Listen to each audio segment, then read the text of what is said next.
और पॉपुलेशन को वफाक से को हमने देने हैं सुबह से लेके। एजुकेशन अब इरिवर्सिबल है।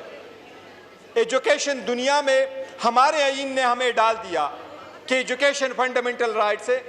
अमेरिका के आईन में कहाँ लिखा है कि एजुकेशन फंडामेंटल राइट्स है? लेकिन ये सरकार स्टेट करती है। आपने जब एजुकेशन को डिवॉल्व किया तो उसके साथ 2700 स्कूल और कॉलेजेस आपने सूबों को दे दिए। इसको आप इस स्टेज पे रिवर्स कर रहे हैं, जबकि KPK की हुकूमत कोशिश कर रही है कि जब से ज़्यादा वो अपने पॉलिसी के मुताबिक ज़्यादा कंसंट्रेट करे वुमेन एजुकेशन पे। ये तो कभी आपकी वफाक की पॉलिसी नहीं रही। आप अभी पॉपुलेशन वापस लेना चाह रहे हैं सूबों से, और पॉपुलेशन आप लेना चाह रहे हैं जबकि सूबों के साथ आपका पॉपुलेशन, इसके लाइट सर्विसेज और सोशल सर्विसेज ऑलरेडी जा चुके हैं। जनाब स्पीकर, सबसे सीरियस इशू है नेशनल फाइनेंस अवार्ड का। सुबह इस वक्त इंतजार कर रही हैं कि 11वां अवार्ड कब आएगा। आज तक 7वां अवार्ड जो है वो एक्सटेंशन से चला आ रहा है, जो 2009 में था। 2010 में 18वीं तरमीम के मुताबिक उसको रिविजिट होना था, वो नहीं हो सका। 8 और 9 को दोबारा कर रहे थे, 8 नहीं हुआ। जनाब, नेशनल फाइनेंस अवार्ड के मुतालिक जो आर्टिकल 160 है, आज तक जब से आईन बना है उसमें कभी किसी ने अमेंडमेंट नहीं की, उसको कभी किसी ने नहीं छेड़ा। 2010 में जब 18वीं तरमीम हुई तो उसमें यह यकीन दहानी कराई गई सूबों को कि नेशनल फाइनेंस अवार्ड में आपका शेयर हमेशा नए अवार्ड में प्रीवियस अवार्ड से कम नहीं होगा। इसलिए अगर आप प्रीवियस अवार्ड को कम कर रहे हैं, आप अपने अभी पाक KPK का हिस्सा है आपके पास फॉर इंस्टेंस 14.28% है, जबकि अभी 19% होना चाहिए, और आप इसको रिवर्स कर रहे हैं, तो आप पूरे वफाक को दाव पे लगा रहे हैं। ये बाज़ लोगों को ये पावर देना, ये से वफाक को ख़तरे में पड़ जाएगा। जनाब स्पीकर, लास्ट टाइम जब हम बात कर रहे थे तो आर्टिकल 243 में अमेंडमेंट आ रही थी। मौलाना साहब आए, मौलाना साहब को पता है इनके साथ हमने बड़ी कोशिश की। शायद इस मरतबा हमें मौलाना साहब के घर के चक्कर नहीं लगाने पड़ेंगे और आपके साथ शायद कमेटी में भी नहीं बैठना पड़ेगा, लेकिन हम अपना आवाज़ एहतजाज के तौर पर ईवान पे उठाएंगे कि ये ईवान पे हमला है। जनाब स्पीकर, वो कमेटी जो हमने बनाई थी, जिसमें हम पेश हुए थे, जिसमें मौलाना साहब ने लास्ट नाइट पे उन्होंने बड़ी उसको सेव किया था, हम उम्मीद कर रहे थे कि कॉमन सेंस प्रिवेल करेगा। जनाब स्पीकर, ये ऐसा वक्त है कि कौम बहुत डिवाइड हो चुकी है, तनाव बहुत बढ़ चुका है, दहशतगर्दी अरूज पर है, खसारा टॉप पर है, लोग अपनी जिंदगी को मजीद दाव पे नहीं लगा सकते। इस वक्त पाकिस्तान की सालमियत का फिक्र करो, खतरे में ना डालो बाज लोगों के लिए।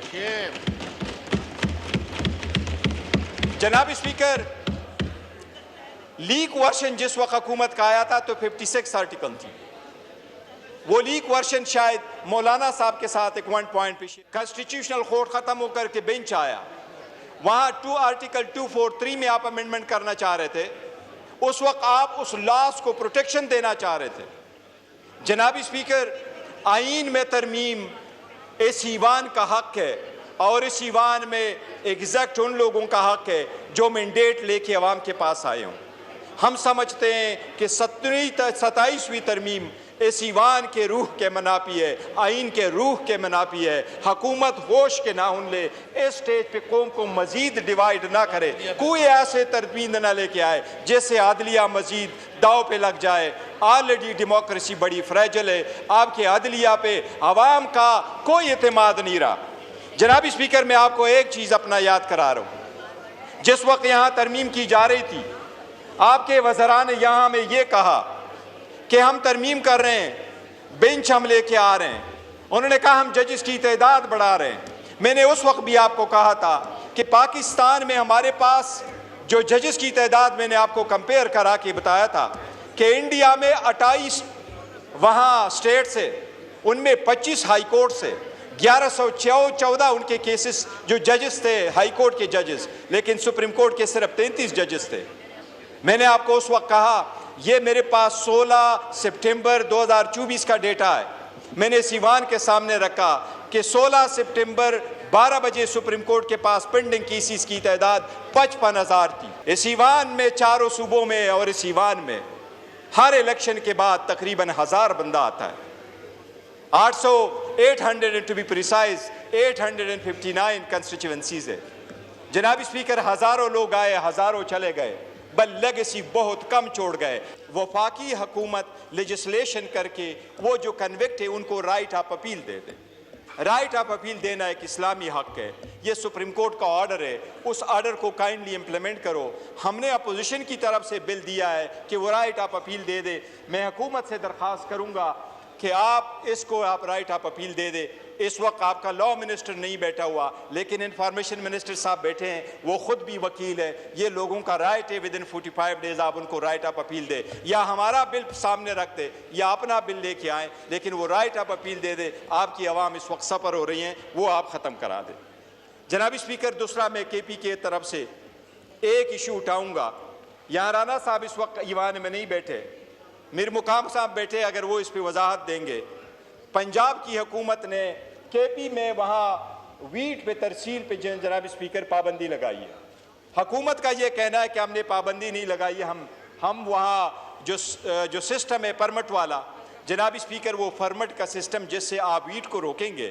KPK को मैं आपको फिगर्स देता हूँ जनाब स्पीकर, हमारे KP को तकरीबन 5.3 मिलियन टन्स की वो रिक्वायरमेंट है। 1.3 मिलियन टन सालाना अपना लोकल है, 3.5 मिलियन टन की हम रिलाई कर रहे हैं। इसकी वजह से आवाम में एक इस्तिराब बढ़ रहा है, वहाँ प्राइस फूड की बढ़ रही है, आटे की कीमत बढ़ रहा है। आपने पाबंदी लगाई है, ये आर्टिकल 151 की खिलाफ वर्जी है। वज़ीर आज़म ने कहा था कि मैंने पॉलिसी बनाई, वीट पॉलिसी 2025, और उस पॉलिसी के मुताबिक हम इंश्योर करेंगे कि इसको डीरेगुलराइज करे। लेकिन वज़ीर आज़म साहब, मेरा ख्याल है आजकल 20 महीनों में उसने 34 फॉरेन विजिट किए हैं। लगता है आजकल वो सफ़र की नमाज मेरा ख्याल इस्लामाबाद पढ़ते हैं, उसके तारक साहब के साथ भी। तो वो इधर जनाब स्पीकर, उनको मेरी रिक्वेस्ट होगी कि उस पर आप तवज्जो दे दे, ये बड़ा सीरियस इशू है। जनाब स्पीकर, मैं एक और अर्ज़ करूँगा कि ये हमेशा से 2 पॉइंट, ये जनाब स्पीकर ईमान में, पार्लियामेंट में, सूबे में जिसके पास मेजॉरिटी है उस सूबे का हक है कि अपने वज़ीर आज़म, वज़ीर आला चेंज कर ले। इस ईवान में जनाब स्पीकर मीर ज़फ़रुल्लाह खान जमाली साहब थे, फिर शुजात साहब आ गए, फिर उसके बाद आपने देखा जनाब स्पीकर शौकत अजीज़ साहब आ गए थे, यूसुफ रज़ा गिलानी साहब थे, फिर राजा साहब आ गए थे। ये उस पार्टी का हक है। पंजाब में भी ऐसा हुआ था, दोस्त मोहम्मद कोसा साहब थे, फिर शहबाज साहब आ गए थे, फिर बुज़दार साहब के बाद चौधरी परवेज़ इलाही साहब आ गए थे। जनाब स्पीकर, हमने भी KPK में ऐसा चेंज किया है, हमारे मैंडेट है, हमारा राइट है। अब वज़ीर आला अपना कैबिनेट बनाने के लिए और अपनी पॉलिसी गाइडलाइंस अपनी लीडर से लेने के लिए जेल जाता है।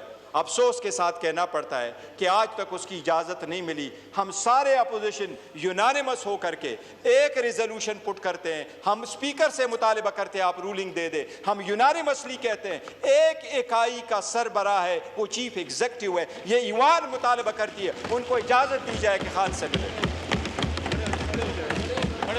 हम सारा मुतालबा करते हैं कि स्पीकर साहब आप रूलिंग दे, उनसे पूछे, उनसे रिक्वायर कराएं कि इंश्योर कराएं। इससे अवाम में दूरियां पैदा हो रही है, अवाम में बड़ो दूरियां पैदा हो चुकी है। इससे अब नफरत की तरफ लोग जा रहे हैं। हम नहीं चाहते वो नफरत वाली बातें करें, लेकिन ये हमारा राइट है। जनाब स्पीकर, हम ईमान को हमेशा मजबूत करते हैं, इस चेयर को हम हमेशा रिगार्ड करते हैं, काइंडली उसको हम सपोर्ट करते हैं। हम सबसे रिक्वेस्ट करेंगे कि हमारे साथ सपोर्ट करो। उसके साथ मैं आखिरी एक पॉइंट बताऊंगा जनाब स्पीकर, ऑर्डर भी है जनाब, हाई कोर्ट के ऑर्डर भी हमारे। जनाब स्पीकर, मैं आखिर में एक बात अपोजिशन की तरफ से कहूंगा। हम बड़ा, मैंने पहले भी कहा था, we very gravely and seriously miss Umar Ayub Khan. He should have been here as a leader of the opposition. जनाब स्पीकर, हमारे साथ तो ज्यादतियां बड़ी हुई हैं। ओवरनाइट कन्वेक्ट किया गया, डिस्क्वालीफाई कराया गया, निकाला गया, और 7 अगस्त 2025 से ये पोजीशन खाली है। ये उमर साहब का नाम आप लोगों ने यहाँ से हटवाया है। जनाब स्पीकर, हमने आपको एप्लीकेशन दी है लीडर ऑफ द अपोजिशन के लिए। हम सपोर्ट करते हैं, हम वेलकम करते हैं अपने लीडर ऑफ द अपोजिशन जनाब महमूद खान अचकज़ई साहब को। वो हमारे लीडर है, वो लीडर ऑफ द अपोजिशन है, वो खान ने मुंतखब किया हुआ है। यहाँ बुला लीजिए। मैं उनसे रिक्वेस्ट करूंगा कि आए आप अपना सीट संभाल ले। आप आए आप नोटिफिकेशन पे आए, आप अपना सीट संभाल ले। जनाबी स्पीकर, ये तो हमारा हक है। रूल 39 में आपके लॉ मिनिस्टर नहीं है, लेकिन आपको इंफॉर्मेशन मिनिस्टर एक्सप्लेन कर देगा। जनाबी स्पीकर, आर्टिकल 66 और 67 आइन के मुताबिक इस असम्बली ने रूल्स बनाए हैं, और रूल्स जैसे आप बनाएं उस पर अमल करवाएं। फॉर इंस्टेंस, इंडिया में एक रूल ये है कि लोकसभा में leader of the opposition party को तब मिलेगा जब वो पार्टी 55 सीटें जीत चुकी हो। आपको याद होगा कि इससे पहले वाला जो लोकसभा था, इसमें कांग्रेस के लीडर राहुल गांधी को लीडर ऑफ द अपोजिशन नहीं बनाया गया था, क्योंकि उन्होंने कहा था हमारे रूल्स पे पूरा नहीं उतरता, और ये आईनी रूल्स है। हमारे भी आईनी रूल्स है।